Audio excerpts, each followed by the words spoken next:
20 बरस शासन में रहने के बाद बिहार के लोगों की बर्बादी और बदहाली के बाद अब नीतीश कुमार 125 यूनिट बिजली फ्री का अगर लॉलीपॉप दे रहे हैं तो कोई इसको मानने वाला नहीं है। बिजली के विषय में जो समाज के लिए सबसे बड़ा इशू है वो है स्मार्ट प्रीपेड मीटर का, जिसकी वजह से हजारों परिवार अंधेरे में जी रहे हैं और प्रीपेड होने के वजह से लोगों का बिजली एक दिन भी अगर पैसा नहीं दिया तो कट गया। दूसरी जो समस्या है कि बिजली का बिल गलत आ रहा है। आप बताइए, अगर 100 रुपए के बजाय 500 रुपए बिल आए और फिर उसमें 100 यूनिट आप फ्री कर दीजिए, उससे फायदा क्या है? लोगों का तो उससे नुकसान है। जनता इस झांसे में आने वाली नहीं है। नीतीश कुमार की विदाई तय है। नवंबर के बाद यहाँ बिहार में नया मुख्यमंत्री बन रहा है।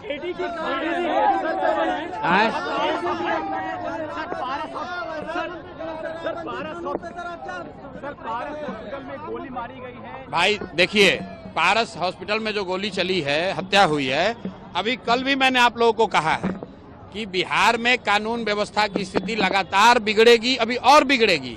इसलिए बिगड़ेगी कि पूरा पुलिस प्रशासन तो शराब से पैसा कमाने में, बालू माफियाओं के साथ साठगांठ करके पैसा कमाने में, घूस लेने में लगा हुआ है।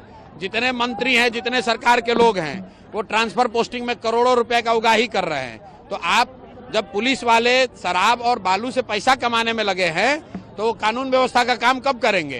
तो ये स्थिति न सिर्फ अभी बिगड़ी है, आगे भी बिगड़ने वाली है। सरकार का इकबाल खत्म हो गया है। नीतीश कुमार मुख्यमंत्री के तौर पर काम नहीं कर रहे हैं। उनकी शारीरिक मानसिक स्थिति ऐसी नहीं है।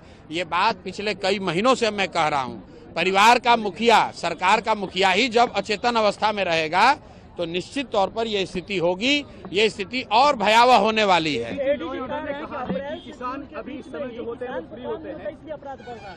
अब एडीजे लॉ एंड ऑर्डर को अगर ऐसा लग रहा है कि किसान जो है वो फ्री है इसलिए अपराध कर रहा है, तो ये उस अफसर की मानसिकता को दिखाता है, सरकार की मानसिकता को दिखाता है और ये बताता है कि बिहार में स्थिति दिनों दिन क्यों खराब हो रही है।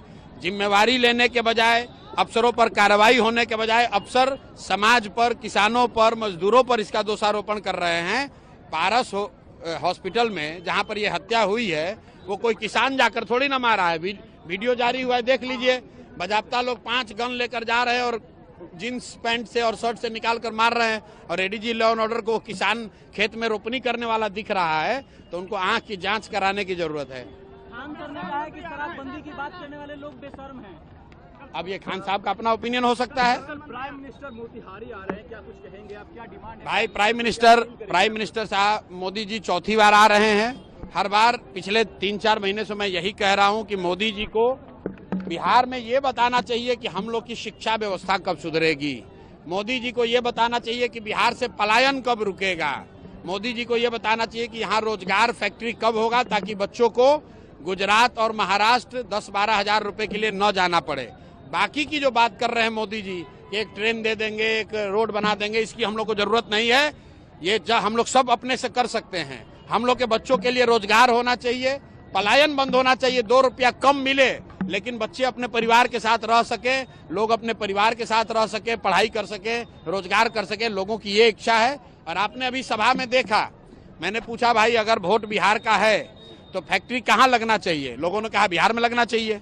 और मैंने ये भी पूछा कि बताओ 15 साल में आप मोदी को वोट दे रहे हो, बिहार के लोग, मोदी जी ने फैक्ट्री कहाँ लगाया है, बिहार में कि गुजरात में? तो हर व्यक्ति कह रहा है कि नहीं गुजरात में लगाए हैं। और फिर मैंने लोगों से पूछा कि ये आपको आगे मंजूर है? तो लोगों ने कहा ये मंजूर नहीं है।